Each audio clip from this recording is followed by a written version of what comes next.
नमस्ते। ये मेरा पहला वीडियो है हमारे इस YouTube चैनल के ऊपर जिसका नाम है OMW मैट्रिक। और ये हमने प्यारा सा चैनल बनाया है आपके मैट्रिक को लेके, क्लास 10th को लेके हिंदी मीडियम में सारे कंटेंट अपलोड की जाएगी इस चैनल के ऊपर।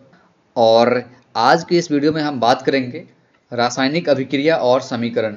ठीक है, वन शॉट में बात करेंगे। अगर आप पूरा देखोगे बहुत मजा आएगा, कुछ भी दिक्कत नहीं आएगा और यह इस चैप्टर में आप फुल स्कोर कर सकते हो। उससे पहले हमारा एक छोटा सा इंट्रोडक्शन है। मैं फ़िलहाल NIT राउरकेला से बीटेक कर रहा हूँ। मैंने मैट्रिक में 437 नंबर लाए थे, इंटरमीडिएट में 405 और जेई क्वालिफाई किया था। हमारी कैटेगरी रैंक थी 19,271।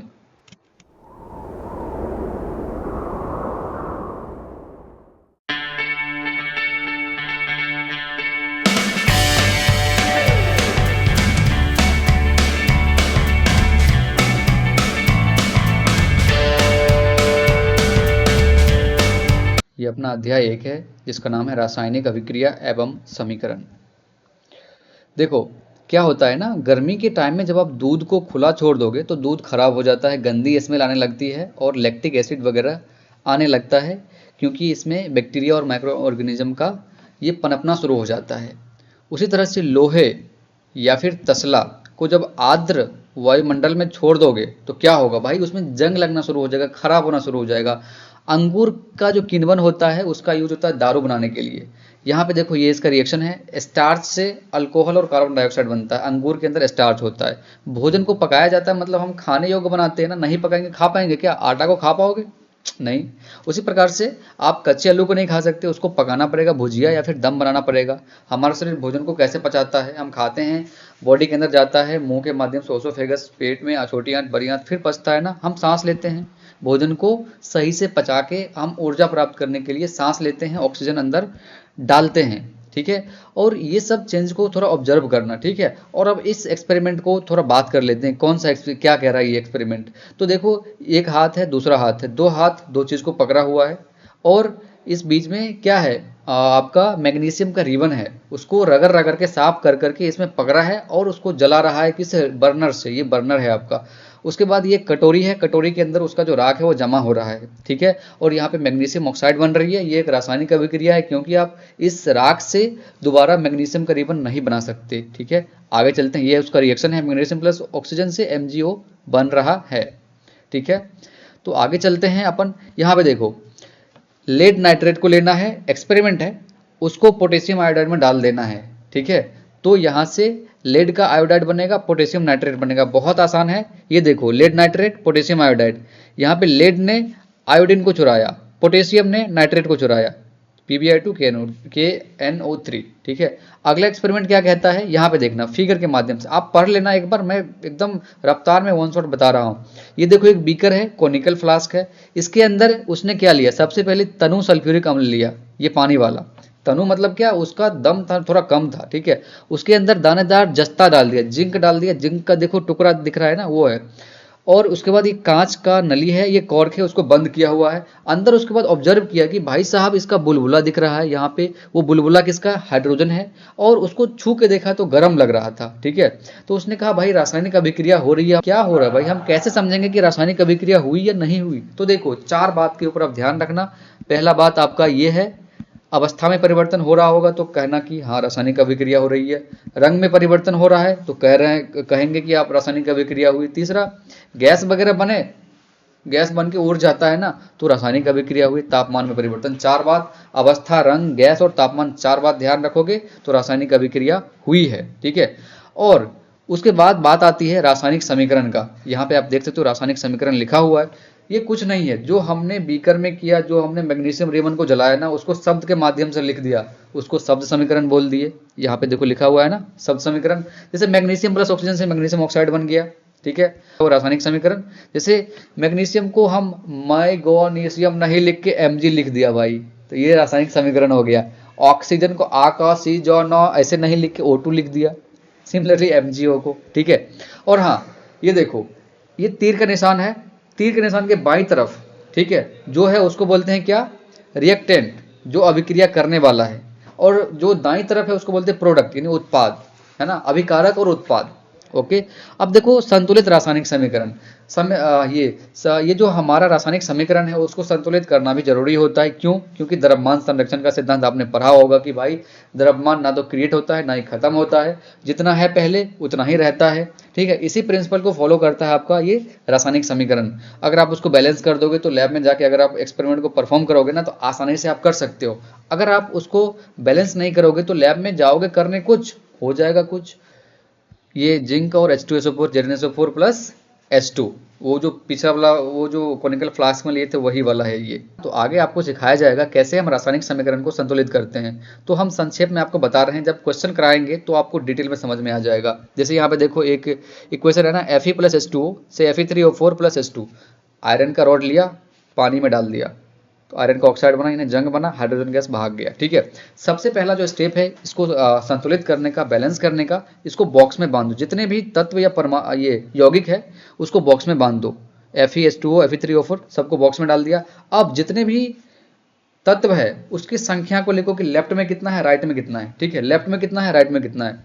तो यहाँ पे 3 प्रकार के तत्व मिले, लेफ्ट में 1 to 1, 3 to 4 देख सकते हो, 1 2 1, यहाँ 3 4 1 वही लिखा है। जो सबसे ज़्यादा है उसको पहले बैलेंस करो। ठीक है, वही किया है यहाँ पे। सबसे ज़्यादा यहाँ पे कौन है, ये है, ऑक्सीजन है, और ये कहाँ है, राइट हैंड साइड में है। तो लेफ्ट हैंड साइड में भी 4 करना पड़ेगा, तो 4 से गुना कर दिया। ठीक है, थोड़ा थोड़ा देखना, जल्दी जल्दी मैं बता रहा हूँ क्योंकि ये 1 शॉट वीडियो है, एग्जाम के पॉइंट ऑफ व्यू से दे दनादन होने वाला है। तो और यहाँ पे देखो, अब 4 H2O लगा दिया। अब देखो किसको बैलेंस करना है, अब किसी को कर सकते हो, हाइड्रोजन को कर रहा है। यहाँ पे 4 दूनी 8 है लेफ्ट साइड में, तो राइट साइड में भी 8 होना चाहिए। तो यहाँ पे 4 लगाएंगे, यहाँ पे 4 लगा दिया गया है। आगे बढ़ो। अब देखो यहाँ पे 4 हाइड्रो, यहाँ पे Fe क्या है, 1 है, यहाँ पे Fe3 है, तो इधर भी 3 होना चाहिए, 3 लगा दिया। यहाँ पे 4 दूनी 8 हाइड्रोजन, 4 दूनी 8 हाइड्रोजन, यहाँ पे 4 ऑक्सीजन, यहाँ पे 4 ऑक्सीजन, बैलेंस हो गया, सिंपल। भौतिक अवस्थाओं के संकेत लिखना।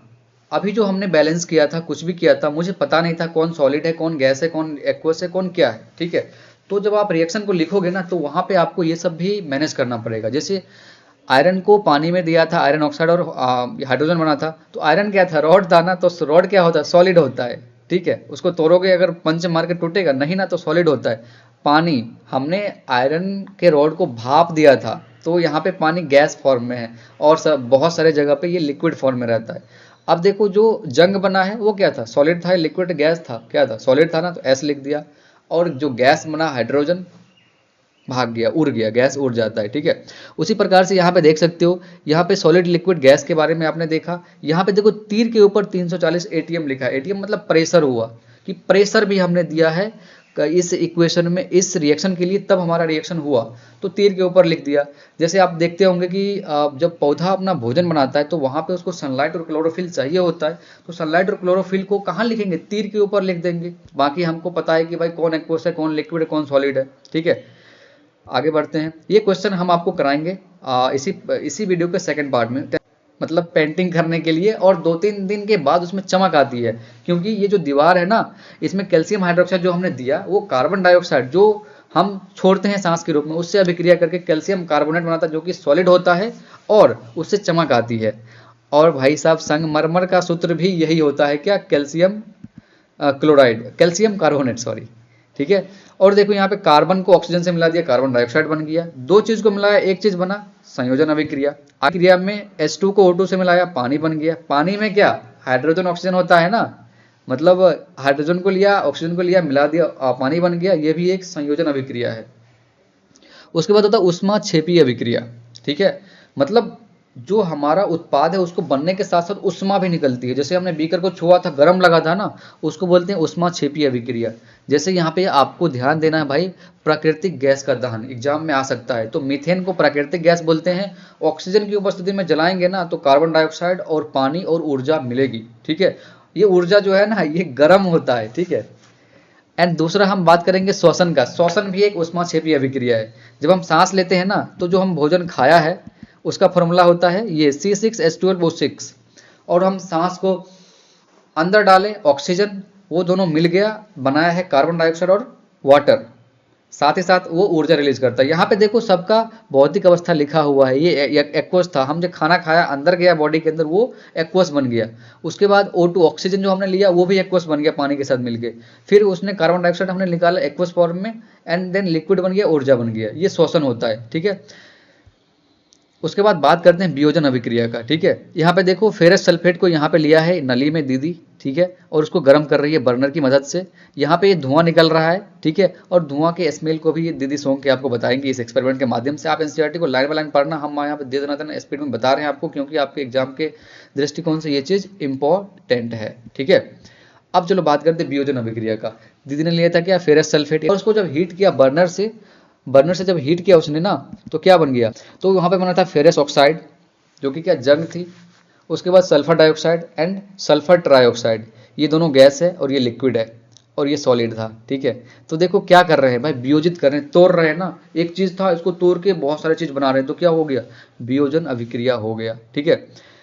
यहाँ पे देखो चूना पत्थर की बात करते हैं। जो हमने दीवार पे पोटी लगाया, सूख गया ना, फिर उसको तोड़ना है अगर, तो उसको हीट करना पड़ेगा, तो वहां से कैल्शियम ऑक्साइड और कार्बन डाइऑक्साइड मिलेगा, ठीक है। आगे देखो भाई, ये भाई भी एक एक्सपेरिमेंट कर रहा है, उस एक्सपेरिमेंट को देखेंगे थोड़ा आराम से ध्यान से। क्या कर रहा है भाई, एक बर्नर सब में कॉमन है। बर्नर मतलब क्या, गर्म करना, चूल्ही हो गया या फिर गैस स्टोव, कुछ भी आप लेकर गर्म कर सकते हो, जरूरी नहीं है कि बर्नर आपको लैब में लेना है, ठीक है। उसके बाद परख नली लिया है, उसको पकड़ा हुआ है चिमटे से, और यहाँ पे ये क्या है, क्वाथन नली है, मतलब टेस्ट ट्यूब, परख नली बोल सकते हो। इसके अंदर इस बार लेड नाइट्रेट लिया है। हमने आपको बताया था ना लेड नाइट्रेट PbNO3 का होल ट्वाइस, हाँ यही था लेड नाइट्रेट। इसको हीट किया ना, तो लेड का ऑक्साइड बन गया, नाइट्रोजन डाइऑक्साइड बन गया, ऑक्सीजन बन गया, ठीक है। देखो यार, अभी हम जल्दी इसलिए पढ़ा रहे हैं क्योंकि हमारे लैपटॉप में स्टोरेज कम है, ठीक है। आप लोग यहाँ पे सब्सक्राइब वगैरह करके इसको आगे बढ़ाओगे तो हम लाइव आएंगे, बड़ा आसानी से आराम से पूरा मजा लेके, ठीक है। खैनी चुना चुना के पढ़ेंगे, सब कुछ जुगाड़ लगेगा, ठीक है। बस इसको 50 कम से कम सब्सक्राइबर हो जाता है ना, तो यूट्यूब इसको लाइव स्ट्रीम ऑन कर देता है, फिर देखना गर्दा ओवर कर देंगे, ठीक है। आप देखेंगे कि यहाँ पे भूरे रंग का धुआं उत्सर्जित हुआ। ये जो धुआं है ना, वो ब्राउन कलर का होता है भाई, जंग वाला चीज है, ठीक है। अब देखो भाई, ये मग का एक एक्सपेरिमेंट कर रहा है ब्रो। यहाँ पे देखो क्या है, ये एक जग है, जग के बारे में सबको पता है। उसके बाद क्या किया, इसमें पानी ले लिया, ये जल है, ये जो ब्लू कलर की चीज दिख रही है वो जल है, ठीक है। एंड उसने 2 टेस्ट ट्यूब लिया, 2 परख नली लिया, 2 क्वाथन नली लिया है, उसको 2 इलेक्ट्रोड से जोड़ 2 इलेक्ट्रोड डाल दिया अंदर में, बैटरी 6 वोल्ट की बैटरी से जोड़ दिया। ये स्विच है, ये एनोड है, ये कैथोड है, ठीक है। ये ग्रेफाइट का रॉड है। एंड उसके बाद जब इसने बैटरी को स्विच ऑन किया, तो भाई साहब यहाँ पे बुलबुला देखने को मिला, ये बुलबुला, ये बुलबुला। और यहाँ पे देखो, यहाँ पे पानी का लेवल ये है, यहाँ पे पानी का लेवल नीचे है। तो जो पानी का लेवल ऊपर वाला है, वहाँ पे ऑक्सीजन का बुलबुला है, नीचे वाला है जल का बुलबुला, यानी कि ऑक्सीजन क्या हो गया, बॉयफ्रेंड, और हाइड्रोजन क्या हुआ, वो गर्लफ्रेंड हो गया, ठीक है। तो दोनों का मिलन होना बाकी है, कब मिलेगी, जब 10th में अच्छा मार्क्स लाएगा तब दोनों मिलेगी, 11 12th में जेई नीट करने के दौरान, ठीक है। अब देखो चाइना डिश में क्या कर रहा है ब्रो, यहाँ पे सिल्वर का क्लोराइड लिया है, AgCl लिया है इस डिश के अंदर, और सनलाइट मार रहा है भाई। सनलाइट भी क्या कर रहा है, उसको तोड़ेगा, बेसिकली एनर्जी दे के। आपने कहीं पे देखा एनर्जी रिलीज हो रही है, यहाँ पे एनर्जी दे के तोड़ेंगे, ठीक है, गर्म करके तोड़ेंगे। तो AgCl को सनलाइट दिया तो Ag और Cl में तब्दील हो गया। उसी प्रकार से AgBr में, Ag और Br में तब्दील हो गया सनलाइट देने से। ये भी एक प्रकार का वियोजन अभिक्रिया, क्योंकि एक चीज बहुत सारी चीजों में टूट रही है, ठीक है। तो ये वियोजन अभिक्रिया है। एक टेस्ट ट्यूब है, इसके अंदर 2 कांटी को लिया गया, कील को लिया गया, नेल को लिया गया, ठीक है। और ये जो ब्लू कलर का दिख रहा है ना, ये कॉपर सल्फेट है, ठीक है। और कॉपर सल्फेट और आयरन की रिएक्शन हो रही है। कांटी मतलब आयरन, कॉपर सल्फेट मतलब वो नीले कलर वाला। तो कुछ टाइम के बाद आप देखोगे ये कांटी ऐसा था, ठीक है, कील ऐसा था, और बाद में ऐसा बन गया कॉपर सल्फेट के विलयन में डालने से, ठीक है। एंड वो जो टेस्ट ट्यूब था पहले ये ब्लू कलर का था, अब ये थोड़ा सा इसका कलर फेड हो गया, कलर भाग के व्हाइट इस तरफ आ गया। तो सल्फेट की गर्लफ्रेंड कॉपर थी, आयरन ने उसके गर्लफ्रेंड को ब्रेकअप करवा करके इसके जगह पे आ गया और कॉपर को खुला नंगा छोड़ दिया, ठीक है। तो ये इस एक्सपेरिमेंट का मतलब था। और यहाँ पे देखो जिंक और कॉपर सल्फेट से JnSO4 और Cu, ये आपका बेसिकली विस्थापन है, विस्थापित कर रहा है। मतलब क्या भाई, उसका बंदी था ना, ये जाके उसको ब्रेकअप करवा के वहां पे सेटल हो रहा है और उसको भाई अकेला छोड़ दे रहा है, ठीक है। उसी प्रकार से Pb सिंगल था पहले, ये दोनों कपल है, तो Pb ने कॉपर को हटाया, PbCl2 बनाया, कॉपर को, बेटा तुम मरा जाके, तू ना पढ़ाई किया, इसके चक्कर में टाइम बर्बाद किया, अब तू गया, अब मैं मजा लूंगा। उसके बाद होता है द्वि विस्थापन, यानी कि अब देखो यहाँ पे एक लोग एक को विस्थापित कर रहे थे, अब दोनों लोग कपल रहेंगे और दोनों आपस में एक दूसरे के गर्लफ्रेंड को क्या करेंगे, द्वि विस्थापन यानी डबल डिस्प्लेसमेंट। जैसे देखो सोडियम सल्फेट, बेरियम क्लोराइड, ठीक है।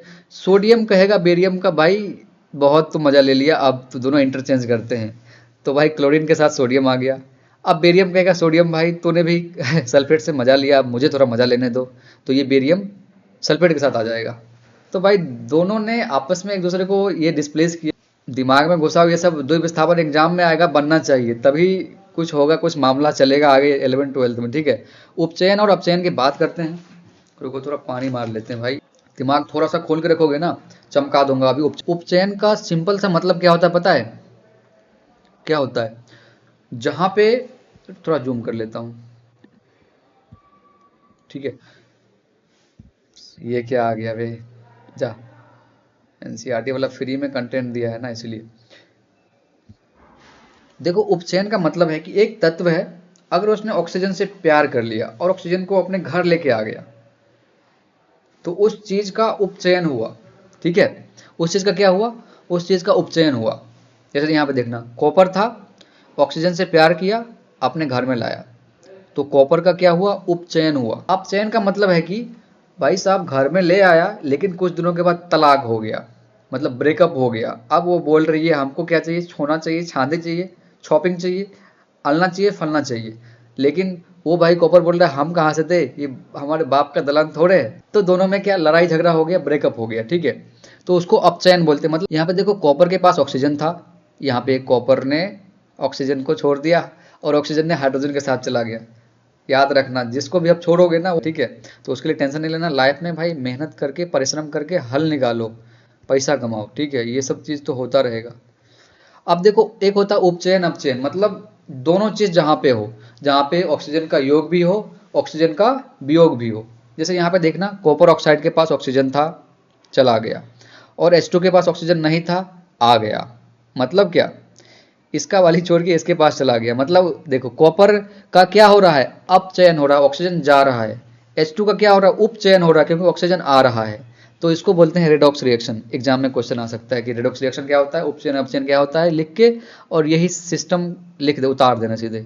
जैसे यहाँ पे Zn के पास ऑक्सीजन है, राइट साइड में नहीं है, मतलब इसको क्या हो गया, इसका ब्रेकअप हुआ, ठीक है। और कॉपर का क्या हो गया, मिलन हो गया, शादी हो गई, तो इसका उपचयन हो गया, इसका अपचयन हो गया। उसी प्रकार से यहाँ पे देखना, Mn के पास ऑक्सीजन है, यहाँ पे Mn के पास क्लोरीन आ गया, HCl के पास क्लोरीन था, यहाँ पे H2O आ गया, क्लोरीन वैसे वैसे रह गया। मतलब Mn का क्या हुआ, ऑक्सीजन भागा तो क्या हुआ, अपचयन हुआ। और यहाँ पे देखो H हाइड्रोजन का के साथ ऑक्सीजन आया, तो इसका उपचयन हुआ। क्लोरीन ऐसे छोड़ दो यार, वो पागल है, वो उसका फ्रेंड है, बगल में बैठा हुआ है। बात करते हैं, क्या आपने दैनिक जीवन में उपचयन अपचयन के प्रभावों को देखा है, देखा है क्या, किसी पार्क में, गली में, मोहल्ले में, बीच पे, कहाँ कहीं पे देखा उपचयन अपचयन किधर हो रहा है। तो एक चीज होती है संक्षारण।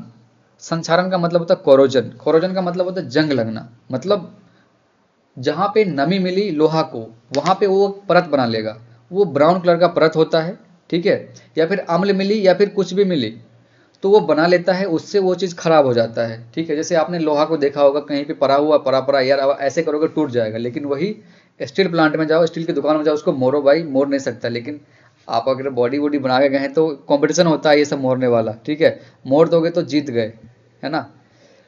संक्षारण वही होता है, पुल में लोहे की रेलिंग, जहाज में, हवाई जहाज, हेलीकॉप्टर, ये सब आप एक बार पढ़ लेना, क्लियर हो जाएगा।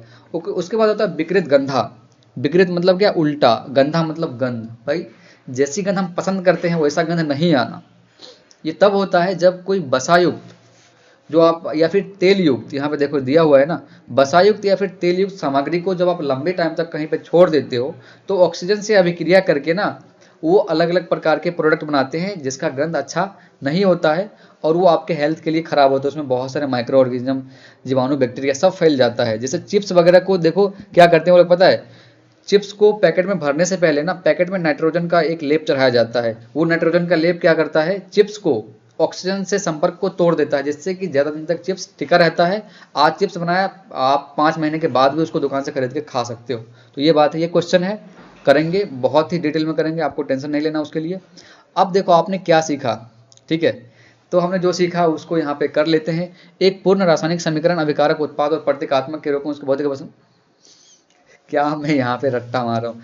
समीकरण हुआ था ना, तीर के उधर था, तीर के इधर था। तीर के जो बाईं तरफ था वो क्या था, वो रिएक्टेंट था, अभिकारक था, और जो दाईं तरफ था वो उत्पाद था, प्रोडक्ट था। ठीक है, रासायनिक समीकरण को संतुलित करने के बारे में बोल रहे हैं दोनों ही। और एक बार पढ़ ही देते हैं इसको, क्या दिक्कत है। रासायनिक समीकरण को संतुलित किया जाता है जिससे समीकरण में अभिकारक और उत्पाद दोनों ही और रासायनिक अभिक्रिया में भाग लेने वाले प्रत्येक परमाणु की संख्या समान हो। समीकरण का संतुलन होना आवश्यक है। ठीक है, तो ये दूसरा पॉइंट भी हो गया। तीसरे में चलते हैं। संयोजन अभिक्रिया में क्या होता है, दो या दो से अधिक पदार्थ मिलकर एक पदार्थ बनाते हैं। बहुत सारा मिल गया, एक बना दिया, तो वहां पर संयोजन हुआ। वियोजन में क्या होता है, मतलब एक पदार्थ है वो टूट के अलग अलग बहुत सारे भाग में बट गया, तो वहां पे वियोजन होता है। जिन अभिक्रिया में उष्मा रिलीज होती है उसको क्या बोलते हैं, उष्मा क्षेपीय अभिक्रिया बोलते हैं। ठीक है, और आना, अब हम इस पार्ट 1 को एंड करने वाले हैं। अरे यार, हाँ, उसके बाद अपन बात करते हैं जिन अभिक्रियाओं में उष्मा का अवशोषण होता है उसको उष्मा शोषी अभिक्रिया कहते हैं। ठीक है, जब कोई तत्व एक दूसरे तत्व या यौगिक के साथ विस्थापित हो तो उसको विस्थापन अभिक्रिया कहते हैं, है ना। द्विविस्थापन जब दोनों लोग सहमत हो कि भाई अब टाइम आ गया है, तो फिर द्विविस्थापन। अवक्षेपण में क्या होता है भाई, एक अघुलनशील पदार्थ बनता है जो सॉलिड होता है, उसमें टेस्ट ट्यूब में, परख नली में, क्वथन नली में जमा रहता है, उसको क्या बोलते हैं, अवक्षेप, और इस प्रक्रिया को बोलते हैं अवक्षेपण। ठीक है, अभिक्रिया में पदार्थ से ऑक्सीजन या हाइड्रोजन का योग अथवा ह्रास भी होता है। ऑक्सीजन का योग होता है तो क्या बोलते हैं, ऑक्सीकरण या उपचयन। जब ह्रास होता है तो क्या बोलते हैं, अपचयन, है ना। तो यही ये पार्ट 1 था। पार्ट 2 में ये पूरा क्वेश्चन करेंगे। अब बड़ी वेलकम टू पार्ट 2। ये मैं अगले दिन बना रहा हूँ क्योंकि मैंने इन सब चीज़ को हाथ से लिखा है, समझ रहे हो ना। हाथ से लिखने में थोड़ा टाइम लगता है, तो हमने इतनी सारी चीज़ों को, ये सभी आपके एनसीईआरटी के क्वेश्चन है और आंसर है। ठीक है, और मैंने इसको कलरफुल बनाया है। इस पीडीएफ को भी आपको दे दूंगा। टोटल 28 क्वेश्चन है यहाँ पे। आप अगर ध्यान दोगे ना तो डेफिनेटली आपको यहाँ से बेनिफिट मिलेगा। शुरुआत करते हैं पहले क्वेश्चन से। वायु में जलाने से पहले मैग्नीशियम रिबन को साफ क्यों किया जाता है, ये क्वेश्चन है और आंसर आपका यहाँ पे है। देखो ध्यान से पढ़ना। वायु में जलाने से पहले मैग्नीशियम रिबन को साफ किया जाता है क्योंकि उसकी सतह पर मैग्नीशियम ऑक्साइड की परत बन जाती है जो दहन प्रक्रिया में बाधा डालती है। रिबन को साफ करने से पहले सतह शुद्ध मैग्नीशियम की हो जाती है जिससे यह आसानी से जलता है और तेज उज्ज्वल लौ उत्पन्न करता है, और हम आसानी से लैब में इस एक्सपेरिमेंट को डन कर पाते हैं। इसलिए मैग्नीशियम रिबन को साफ किया जाता है। ठीक है, दूसरा क्वेश्चन है जो कि बैलेंसिंग करने के ऊपर है। ठीक है, बहुत आसान है, ध्यान देना। निम्नलिखित रासायनिक समीकरणों को बैलेंस करना है। ठीक है, आप अगर इसको देखो, सबसे पहला क्या है, हाइड्रोजन प्लस क्लोरीन से हाइड्रोजन क्लोराइड बन रहा है, तो हाइड्रोजन का फॉर्मूला क्या होता है, H2, यहाँ पे H2 लिख दिया।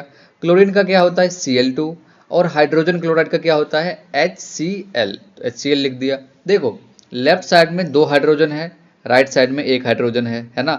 तो हम क्या करेंगे, राइट साइड में भी 2 करेंगे, यहाँ पे 2 लिख दिया। देखो लेफ्ट में 2 क्लोरीन है, राइट में यहाँ पे 1 था, लेकिन यहाँ पे हम फाइनल कर रहे हैं ना, तो यहाँ पे भी 2 हो गया, बैलेंस हो गया। दूसरे क्वेश्चन पे आओ। Barium chloride plus aluminium sulphate से बेरियम सल्फेट और एल्यूमिनियम क्लोराइड बन रहा है। इसको भूल जाओ, बस ध्यान देना। बेरियम क्लोराइड क्या होता है, बेरियम मैंने Ba, क्लोराइड मैंने Cl2, तो BaCl2 बेरियम क्लोराइड हमने लिख दिया। दूसरा पे आओ, एल्यूमिनियम सल्फेट, एल्यूमिनियम और सल्फेट, एल्यूमिनियम का Al, सल्फेट का SO4, तो Al2SO4 का होल थ्राइस, ये एल्यूमिनियम सल्फेट का फॉर्मूला होता है। हाथ से लिखते जाना, ठीक है। उसके बाद barium sulphate BaSO4, aluminium chloride AlCl3। ठीक है, यहाँ पे देखो लेफ्ट में 1 बेरियम है, राइट में 1 बेरियम है। ठीक है, एल्यूमिनियम को मिलाओ, 2 एल्यूमिनियम 1 एल्यूमिनियम, तो यहाँ पे 2 होना चाहिए, यहाँ पे हमने 2 लिख दिया। ठीक है, फिर से अब दोबारा से मिलाओ, 1 बेरियम 1 बेरियम, 2 एल्यूमिनियम 2 एल्यूमिनियम। अब सल्फेट को मिलाना, यहाँ पे 3 सल्फेट है यहाँ पे, और राइट साइड में देखो यहाँ पे 1 ही सल्फेट है, तो यहाँ पे आपने 3 लिख दिया, तो 3 सल्फेट हो गया। फिर से मिलाओ, 1 बेरियम, यहाँ पे 3 बेरियम, 3 बेरियम आ गया, तो इधर भी 3 लगा दिया, 3 बेरियम। फिर से मिलाओ, यहाँ पे 3 बेरियम और 3 बेरियम, 2 क्लोराइड, और यहाँ पे कितना, 3 दूना 6 क्लोराइड, तो यहाँ सॉरी यहाँ पे 3 दूना 6 क्लोराइड, यहाँ पे भी 2 × 3 6 क्लोराइड, ये बैलेंस है। 2 aluminium 2 aluminium and sulphate 3 and sulphate 3, तो बैलेंस हो गया हमारा ये। आगे चलना, निम्नलिखित अभिक्रियाओं के लिए उनकी अवस्था के संकेत के साथ संतुलित करें। मतलब यहाँ पे आपको एक सेंटेंस दिया हुआ है, ठीक है, इन सेंटेंस को पढ़ के आपको केमिकल रिएक्शन लिखना है, उसको बैलेंस करना है, ठीक है। तो देखो, पानी में यानी कि H2O के अंदर बेरियम क्लोराइड यानी कि BaCl2 को लिया और सोडियम सल्फेट को लिया के घोल की अभिक्रिया सोडियम क्लोराइड के घोल और अघुलनशील बेरियम सल्फेट का अपक्षेप बनता है। तो देखो, बेरियम क्लोराइड BaCl2, ठीक है, दूसरा सोडियम सल्फेट Na2SO4, तीसरा है सोडियम क्लोराइड NaCl बना है, और अघुलनशील यानी कि BaSO4 का प्रेसिपिटेट बना, ये एक अपक्षेपण अभिक्रिया है, ठीक है, और ये सॉलिड है, यहाँ S से दिखाया गया है, ठीक है। अब बैलेंस करना, यहाँ पे एक बेरियम, दो क्लोराइड एक क्लोराइड, तो यहाँ पे दो लगा दिया, दो सोडियम, यहाँ पे एक सोडियम, तो यहाँ पे दो लगा दिया, ठीक है, सल्फेट एक है, बैलेंस हो गया, बस यहाँ पे हम दो लगाया, बाकी यही है, ऊपर वाला ही है, ठीक है। यहाँ पे आना, सोडियम हाइड्रोक्साइड की घोल है, मतलब एक्वस है, NaOH, एक्वस माने क्या, घोल, ठीक है, कि हाइड्रोक्लोरिक अम्ल HCl अम्ल है, वो घोल है, एक्वस हो गया, से क्या बना, सोडियम क्लोराइड बना, NaCl बना, वो भी एक्वस है, और पानी बनता है H2O लिक्विड, ठीक है, और ये बैलेंस ही है ऑलरेडी, तो इसको बैलेंस करने की जरूरत नहीं है, ठीक है। अब आना यहाँ पे, ये सभी जो क्वेश्चन है आपके एनसीईआरटी जो हाँ थ्योरी है उसके बीच से लिया गया है, और एनसीईआरटी का अभ्यास वाला भी नीचे है, वो भी हम आपको कराएंगे। देखो, किसी पदार्थ X के उपयोग को सफेदी करने के लिए किया जाता है, दीवार को रांगने के लिए, तो वो पदार्थ क्या है, मतलब सबसे पहले हमने चूना को लिया, पानी डाला, दीवार की पुताई कर दी, ठीक है, तो वो कैल्शियम हाइड्रोक्साइड है जिससे हम दीवार की रंगाई करते हैं, ठीक है। और वही पदार्थ जब कार्बन डाइऑक्साइड के साथ अभिक्रिया करता है तो वहां पे बनता है CaCO3, जिसको कि संगमरमर का भी यही फॉर्मूला होता है। यहाँ पे ये कैल्शियम कार्बोनेट है और सॉलिड होने से वो चमक प्रदान करती है, ठीक है। तो पदार्थ X के विलयन के साथ अभिक्रिया हमने लिख दिया। देखो, एक परख नली में एकत्रित गैस की मात्रा क्या है, दूसरी से दोगुनी होती है। गैस का नाम बताइए। आपने जो वहां पे बैटरी वगैरह जोड़ा था ना, दो इलेक्ट्रोड लगा के, तो एक में हाइड्रोजन बना था, एक में ऑक्सीजन बना था। हाइड्रोजन कम था, ऑक्सीजन ज्यादा था। हमने बोला था ना, दोनों मिलेंगे कब, 10th के बाद अच्छा नंबर लाने के बाद, ठीक है। नहीं मिलेंगे कब, अच्छा नंबर जब नहीं लाएंगे, ठीक है। तो एकत्रित गैस की मात्रा दोगुनी इसलिए होती है क्योंकि जल के विद्युत अपघटन में H2O के अणु के 2 भाग H2 और 1 भाग O2 होता है, और गैस का नाम हाइड्रोजन होता है। ओके, आगे चलते हैं। यहाँ पे देखो, लोहे की कील को कॉपर सल्फेट के विलयन में डुबाया जाता है। ये देखो, लोहे की कील सॉलिड थी, हमने बोला था ना, वो मतलब एक टेस्ट ट्यूब के अंदर कांटी को दिया था, कील को दिया था, और CuSO4 के साथ अभिक्रिया कराओ। तो यहाँ पे ये फेरस है ना, आयरन जो है वो कॉपर को क्या करता है, विस्थापित कर देता है, उसके जगह पे आ जाता है, कि बोलता है भाई बहुत किया, अब मुझे थोड़ा मौका दो, है ना, चांस दो। तो यहाँ पे FeSO4 आ गया और कॉपर का सॉलिड बन गया, सॉलिड वो अकेला उसको रहना पड़ा, ठीक है। यहाँ पे देखो, एक विस्थापन अभिक्रिया का उदाहरण मांग रहा है, जैसा एक्सपेरिमेंट 10 में था। वहाँ पे जिंक लिया और कॉपर सल्फेट लिया, ठीक है, मतलब कॉपर सल्फेट में जिंक का जो वो डाला था ना, ठोस पाउडर, ठीक है, और जिंक ने उस सल्फेट को डिस्प्लेस करके ZnSO4 और कॉपर बना दिया, ठीक है। यहाँ पे इस सॉलिड, एक्वस, ये सब पे ध्यान देना कि भाई ये ठोस है, ये घोल है, और ये सॉलिड है, ठीक है। उसी तरह से आपको बताना है उपचायक और अपचायक। हमने क्या उपचयन और अपचयन पढ़ा है ना। उपचायक कौन होता है, जो उपचयन में हेल्प करता है। अपचायक वो होता है जो अपचयन में हेल्प करता है। तो यहाँ पे ध्यान देना, सोडियम का क्या हो रहा है, उपचयन हो रहा है। सोडियम ऑक्सीजन को गेन किया ना इधर, तो इसका उपचयन हो रहा है। कौन करवा रहा है, ऑक्सीजन करवा रहा है। तो ऑक्सीजन यहाँ पे क्या हुआ, उपचायक हुआ, उपचायक यहाँ पे ऑक्सीजन हुआ। यहाँ पे ऑक्सीजन देखो, इसका क्या हो रहा है, अपचयन हो रहा है। कौन करवा रहा है, सोडियम, तो सोडियम यहाँ पे हो गया अपचायक, ठीक है। दूसरे एग्जाम्पल पे आना, कॉपर ऑक्साइड को देखो, कॉपर ऑक्साइड का क्या हो रहा है, यहाँ पे अपचयन हो रहा है, ऑक्सीजन उससे भाग रहा है ना, तो अपचयन हो रहा है। और कौन करवा रहा है, H2 करवा रहा है, तो H2 क्या हुआ, अपचायक हुआ। H2 यहाँ पे अपचायक हुआ, यहाँ पे लिखा हुआ है ना। और H2 का क्या हो रहा है, उपचयन हो रहा है। कौन करवा रहा है, कॉपर ऑक्साइड करा रहा है, तो कॉपर ऑक्साइड क्या हुआ, उपचायक हुआ, उपचायक, ध्यान देना, ठीक है। एग्जाम में क्वेश्चन आ सकता है। अब देखो, एक अभिक्रिया है, इसके बारे में बोलना है कौन सही है कौन गलत है, ठीक है। जैसे यहाँ पे PbO प्लस C से Pb प्लस CO2 बना, तो PbO को क्या हो रहा है, PbO का हो रहा है अपचयन। अपचयन माने क्या, ऑक्सीजन का ह्रास हो रहा है, ठीक है। और कार्बन का क्या हो रहा है, उपचयन हो रहा है, क्योंकि ऑक्सीजन आ रहा है। तो सही कथन क्या है, कार्बन अपचायक है और लेड ऑक्साइड का उपचयन हो रहा है, ठीक है। यहाँ तो ये दोनों C और D सही है और A और B गलत है, ठीक है। आगे चलते हैं। यहाँ पे है Fe2O3 Al2 और इसके साथ ये अभिक्रिया बन गया। तो इसको बताना है कौन सा अभिक्रिया है। तो आयरन ने यहाँ पे देखो, एल्युमिनियम ने आयरन को डिस्प्लेस किया, उसके जगह पे आ गया। एल्युमिनियम ने आयरन को बोला भाई बहुत हो गया, अब हमको मौका दो थोड़ा सा, ठीक है। तो एल्युमिनियम यहाँ पे आ गया और आयरन अपने जगह पे अकेला रह गया।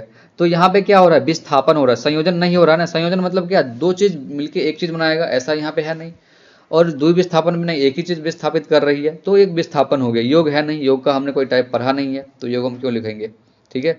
अब देखो यहाँ पे लौह चूर्ण यानी कि लोहे के चूर्ण पर तनु हाइड्रोक्लोरिक अम्ल डालने पर क्या होता है, सही उत्तर पर निशान लगाए, ठीक है।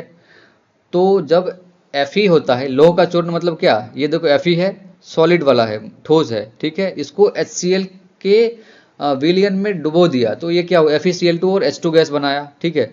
तो हम यहाँ पे क्या देख रहे हैं, हाइड्रोजन गैस और आयरन क्लोराइड बन रहा है, FeCl2 और H2 बन रहा है, तो ये हाइड्रोजन गैस और आयरन क्लोराइड बन रहा है, ए ऑप्शन सही है, ठीक है। यहाँ पे देखना, संतुलित रासायनिक समीकरण क्या होता है, इसे संतुलित करना क्यों आवश्यक है। देखो, संतुलित रासायनिक समीकरण में अभिक्रिया के सभी अणुओं के द्रव्यमान का संतुलन होता है। यह रासायनिक अभिक्रिया के द्रव्यमान संरक्षण के नियम का पालन करता है। सही बात है, हमने आपको पढ़ाया भी है। इसे संतुलित करना आवश्यक है ताकि अभिक्रिया में भाग लेने वाले और बनने वाले पदार्थ की सही मात्रा ज्ञात हो और हम लैब में अच्छे से इसको परफॉर्म कर पाएं, यही चीज़ है। इसलिए हम इक्वेशन को बैलेंस करते हैं, ठीक है। नीचे दिए गए कथनों को रासायनिक समीकरण में परिवर्तित करें और उन्हें संतुलित करिए। जैसे देखो, नाइट्रोजन और हाइड्रोजन के साथ संयोग कर अमोनिया बनाता है, N2 + H2 से NH3, ये अमोनिया का फॉर्मूला है। तो यहाँ पे ये 2 है, यहाँ पे 1 है, तो यहाँ पे 2 लगा दो। यहाँ पे ये 2 है और इधर कितना, 3 दूनी 6 है, तो यहाँ पे 3 लगाना पड़ेगा। जहाँ पे 2 3 आए ना, एक जगह 2 लगाओ, एक जगह 3 लगाओ। यहाँ पे 3 है तो यहाँ पे 2 लगाना पड़ेगा, 2 लगा दिया। यहाँ पे 2 है तो यहाँ पे 3 लगाना पड़ेगा, 3 लगा दिया, बैलेंस हो गया। एल्युमिनियम सल्फेट और बेरियम क्लोराइड की अभिक्रिया लिखिए। Al2SO4 होल थ्राइस, इसको याद रखना, एग्जाम में आ सकता है। और बेरियम क्लोराइड से क्या बना है, यहाँ पे द्वि विस्थापन हो रहा है, एल्युमिनियम बेरियम को डिस्प्लेस कर रहा है, बेरियम एल्युमिनियम को डिस्प्लेस कर रहा है, AlCl3 BSO4, ठीक है। यहाँ पे 2 एल्युमिनियम इधर है, यहाँ पे 1 ही है, तो यहाँ पे 2 लगा दिया, ठीक है। यहाँ पे सल्फेट का क्या है, सल्फेट का होल थ्राइस है, तो 3 यहाँ पे ऑलरेडी है, और यहाँ पे होल थ्राइस नहीं है, 3, ये बैलेंस है, ठीक है। पोटेशियम धातु जल के साथ अभी यहाँ पे इस रासायनिक समीकरण को संतुलित करना है हमें। देखो यहाँ पे लेफ्ट में देखना, कैल्शियम कितना है, 1 है, यहाँ पे भी 1 है, ठीक है। यहाँ पे नाइट्रेट 1 है, यहाँ पे नाइट्रेट कितना है, 2 है, NO3 2 है, तो यहाँ पे 2 लगाना पड़ेगा, 2 लगा दिया, ठीक है। अगेन देखो, यहाँ पे लेफ्ट में 2 हाइड्रोजन हो गया, 2 और 2 4 हाइड्रोजन हो गया। यहाँ पे राइट में देखना 2 ही है, तो यहाँ पे 2 लगाना पड़ेगा, 2 लगा दिया, और देखो सब बैलेंस हो गया। देखो यहाँ पे इसको बैलेंस करना है, Na यहाँ पे 1 है, यहाँ पे 2 है, तो यहाँ पे 2 लगा दिया। नीचे में, नीचे बैलेंस वाला है, ये अनबैलेंस वाला ऊपर में है, ठीक है। उसी प्रकार से सल्फेट यहाँ पे कितना, 1 है, और यहाँ भी 1 है, ठीक है, ये बैलेंस है। अब देखना, ऑक्सीजन यहाँ पे 1 है, यहाँ पे भी 1 है, ठीक है। H2 यहाँ पे 2 है, यहाँ पे 3 है, 2 1 3 है, यहाँ पे 2 ही है, तो यहाँ पे ये 2 लगा दिया, यहाँ पे भी 2 लगा दिया, ठीक है, ताकि 2 और +2 4 हो गया, यहाँ पे भी 2 दूनी 4 हो गया। फिर यानी ये तो बैलेंस ही है ऑलरेडी, और यहाँ पे बस 2 लगाओगे HCl के साथ, सारा बैलेंस हो जाएगा, ठीक है। अब देखो, निम्न अभिक्रियाओं के लिए संतुलित रासायनिक समीकरण लिखें। Calcium hydroxide plus carbon dioxide से कैल्शियम कार्बोनेट और जल बन रहा है, तो कैल्शियम हाइड्रोक्साइड का CaOH का होल ट्वाइस प्लस CO2 से CO3 प्लस H2O बनेगा, ठीक है। ये जो मतलब रंगाई कर रहे थे दीवार का, वही वाला रिएक्शन है। जिंक प्लस सिल्वर नाइट्रेट से जिंक नाइट्रेट और सिल्वर बन रहा है, ये विस्थापन अभिक्रिया है ना। जिंक यहाँ पे सिल्वर को विस्थापित कर रहा है और जिंक नाइट्रेट बना रहा है। एल्युमिनियम प्लस कॉपर क्लोराइड से एल्युमिनियम क्लोराइड और कॉपर बन रहा है, ये भी विस्थापन है, यहाँ पे एल्युमिनियम कॉपर को विस्थापित कर रहा है। Barium chloride BaCl2, potassium sulphate K2SO4, barium sulphate BaSO4 और पोटेशियम क्लोराइड KCl, इन सबको बैलेंस करके आप इस प्रकार से लिख सकते हो। 16 नंबर क्वेश्चन की तरफ बढ़ते हैं। निम्न अभिक्रियाओं के लिए संतुलित रासायनिक समीकरण लिखें और प्रकार बताएं कि किस प्रकार का, संयोजन है, वियोजन है, विस्थापन है, द्विविस्थापन है, ठीक है। तो सबसे पहले यहाँ पे देखो, पोटेशियम ने बेरियम को डिस्प्लेस किया और बेरियम ने पोटेशियम को डिस्प्लेस किया, दोनों ने आपस में सहमति से दोनों को इंटरचेंज किया, तो द्विविस्थापन है ये, ठीक है। ये वाला कौन सा है, द्विविस्थापन है। और यहाँ पे देखना, जिंक कार्बोनेट और जिंक ऑक्साइड बना है ना, तो जिंक से यहाँ पे ZnO बना और CO2 बना, मतलब एक चीज़ था, यहाँ से 2 चीज़ बन गया। यहाँ पे एक ही चीज़ था ना लेफ्ट में, और राइट में क्या हुआ, 2 चीज़ बना, तो यहाँ पे क्या हो रहा है, अपघटन हो रहा है, यानी कि वियोजन हो रहा है, ये वियोजन अभिक्रिया है। H2 + Cl2 से एक चीज़ बना, तो यहाँ पे संयोग हो रहा है ना, एक और दो, दो चीज मिला एक चीज बना रहा है, तो यहाँ पे क्या संयोग हो रहा है, संयोजन अभिक्रिया है। ये देखो विस्थापन है MgHCl है ना, तो Mg ने हाइड्रोजन को डिस्प्लेस कर दिया, हाइड्रोजन यहाँ पे खुला आ गया, तो ये विस्थापन अभिक्रिया हो गया। अब बात करते हैं ऊष्माक्षेपी और ऊष्माशोषी अभिक्रिया का अर्थ क्या है, उदाहरण दे।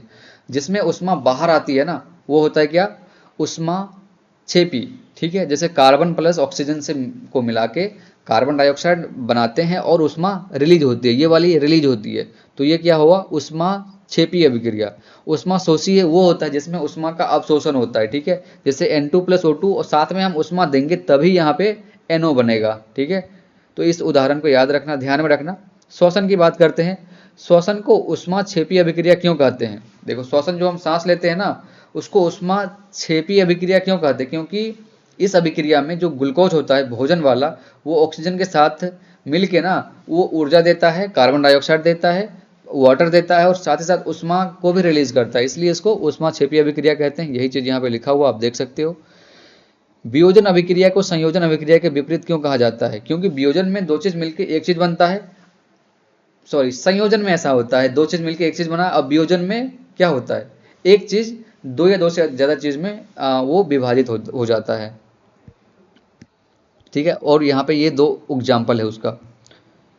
वियोजन अभिक्रिया के उदाहरण ऊष्मा, प्रकाश और विद्युत से दीजिए। मतलब एक चीज को तोड़ना है, एक बार उसको ऊष्मा देके, एक बार प्रकाश देके, एक बार इलेक्ट्रिसिटी को देके, ठीक है। तो ऊष्मा हम कहाँ पे दिए थे, कैल्शियम कार्बोनेट दीवार की जो पुताई कर रहे थे ना, उसको अगर फिर से कैल्शियम ऑक्साइड बनाना है तो ऊष्मा देके कर सकते हैं। AgCl को प्रकाश के द्वारा हम तोड़ सकते हैं। और H2O को, पानी का विद्युत विघटन बहुत इंपॉर्टेंट है, एग्जाम में आ सकता है कि कहाँ पे ऑक्सीजन बना, कहाँ पे हाइड्रोजन बना, ठीक है। विस्थापन और द्विविस्थापन की बात करते हैं। विस्थापन में क्या होता है, एक चीज को विस्थापित करता है। द्विविस्थापन में दो चीज आपस में एक दूसरे को विस्थापित करता है। जैसे यहाँ पे जिंक ने हाइड्रोजन को विस्थापित किया, यहाँ पे आ गया और हाइड्रोजन को खुला छोड़ दिया। द्विविस्थापन में क्या होता है, NaCl और Ag, मतलब ये दोनों आपस में डिस्प्लेस करेंगे और इसके जगह पे ये, उसके जगह पे वो आ जाएगा, ठीक है। अब बात करते हैं सिल्वर नाइट्रेट के समीकरण प्राप्त करिए। तो यहाँ पे कह रहा है कि सिल्वर नाइट्रेट से सिल्वर को कैसे प्राप्त करेंगे, जब उसके साथ कॉपर मिलाएंगे, वो ज्यादा रिएक्टिव है ना, तो ये Ag को क्या करेगा, डिस्प्लेस कर देगा, भाग यार मैं आ रहा हूँ इसके जगह पे। तो यहाँ पे कॉपर नाइट्रेट और यहाँ पे Ag यानी कि चांदी की प्राप्ति इस रिएक्शन से की जाती है, ठीक है। अवक्षेपण अभिक्रिया से आप क्या समझते हैं, उदाहरण देके समझाइए। अवक्षेपण अभिक्रिया वो होता है जिसमें 2 बिलियन अभिक्रिया करके एक ठोस ओघुलनशील पदार्थ अवक्षेप बनाते हैं, ठीक है। जैसे यहाँ पे 2 बिलियन मिल गया है और यहाँ पे BaSO4 बनाया जो कि सॉलिड है, पानी में वो घुल ही नहीं रहा है, तो वो अवक्षेप बना लिया, ठीक है। ऑक्सीजन के योग या ह्रास के आधार पर निम्न की व्याख्या करिए। उपचयन, उपचयन में ऑक्सीजन का योग होता है और इलेक्ट्रॉन का ह्रास होता है। यहाँ पे देखो Mg ने ऑक्सीजन को लिया, योग हुआ ना, प्यार किया ऑक्सीजन से भाई, आयरन ने भी प्यार किया तो Fe2O3 बन गया। तो यहाँ पे क्या उपचयन हो रहा है, अपचयन में उल्टा होता है, ऑक्सीजन था इसके पास लेकिन इधर भाई सिंगल रह गया, मतलब क्या, ऑक्सीजन से उसकी नफरत हो गई, उसका ब्रेकअप हो गया। उसी तरह से Fe के साथ O था ना, Fe यहाँ पे अकेला रह गया, तो वो अपचयन हो रहा है, ठीक है। 25 नंबर क्वेश्चन के ऊपर ध्यान देना। एक भूरे रंग का चमकदार तत्व X को वायु की उपस्थिति में गर्म करने पर वह काले रंग का तत्व देता है। तत्व X एवं काले रंग के यौगिक का नाम बताइए। तो देखो कॉपर को जब आप ऑक्सीजन में जलाओगे ना तो कॉपर ऑक्साइड बनता है, ये रिएक्शन है, ठीक है। और यहाँ पे तत्व X कॉपर है और कॉपर का ऑक्साइड काले रंग का होता है, याद रखना और लिख लो कहीं पे। लोहे को हम पेंट क्यों करते हैं भाई, सिंपल सी बात है, पेंट अगर नहीं करेंगे ना तो ऑक्सीजन और जल के संपर्क में आने से उसका क्षय होने लगता है और उस पर जंग लगने लगती है और वो खराब होने लगता है, इसलिए हम उसको पेंट करते हैं ताकि वो ऑक्सीजन से डायरेक्ट संपर्क नहीं कर पाए और वो ऑक्सीजन से ऑक्सीकरण उसका नहीं हो पाए, ठीक है। तेल और वसायुक्त खाद्य पदार्थों को नाइट्रोजन से भरकर क्यों रखा जाता है। नाइट्रोजन एक निष्क्रिय गैस है, मतलब ये किसी से रिएक्शन नहीं करता है और वसा को ऑक्सीकरण से बचाती है, ठीक है, ऑक्सीकरण से बचाती है और ताजगी बनाए रखती है। अब देखो ये 28 नंबर लास्ट क्वेश्चन है भाई, हमने इस चीज को पूरा डील कर लिया, ये लास्ट क्वेश्चन है हमारे चैप्टर का। कुछ भी डाउट आए कमेंट करना, हम आपको कमेंट में रिप्लाई करेंगे। संक्षारण क्या होता है और रेंसिडिटी क्या होती है। रेंसिडिटी को हिंदी में क्या बोल रहे थे भाई, विकृत गंधा। तो संक्षारण वह प्रक्रिया है जिसमें धातु वायुमंडलीय ऑक्सीजन जल एवं अन्य गैसों के साथ प्रतिक्रिया कर उसे क्षतिग्रस्त कर देता है। अभी हमने देखा ना, जैसे Fe+O2 और +H2O से FeOH का होल थ्राइस बनाया, इसको बैलेंस आप इस प्रकार से कर सकते हो। और यहाँ पे विकृत गंधा रेंसिडिटी वह प्रक्रिया है जिसमें तेल और वसायुक्त पदार्थों का ऑक्सीकरण होकर उसकी गंध और स्वाद खराब हो जाती है, जैसे कि घी या फिर तेल से बने सामग्री को खुला में छोड़ दोगे ना तो वो रेंसिडिटी और उससे गंदी दुर्गंध भी आने लगेगी। तो दोस्तों यही था आपका ये रासायनिक अभिक्रिया और समीकरण। मुझे आशा ही नहीं बल्कि विश्वास भी है कि आपको यहाँ पे हर चीज़ समझ में आई होगी, है ना, और डेफिनेटली यहाँ से आपको कुछ बेनिफिट मिला होगा, ठीक है। और अगर आपको बेनिफिट मिला है तो डेफिनेटली हमारे चैनल को सब्सक्राइब करिए, लाइक करिए, बहुत मेहनत लगती है इस चीज़ को बनाने में, ठीक है। ऐसे फेंक देना तो आसान बात है लेकिन बनाना बहुत मुश्किल बात है, ठीक है। तो आपका बहुत बहुत धन्यवाद, बढ़िया से पढ़ाई करो, एग्जाम दो और फोड़ो, फुल मार्क्स लाना है इस बार, मतलब 400 पार जाना चाहिए, ठीक है।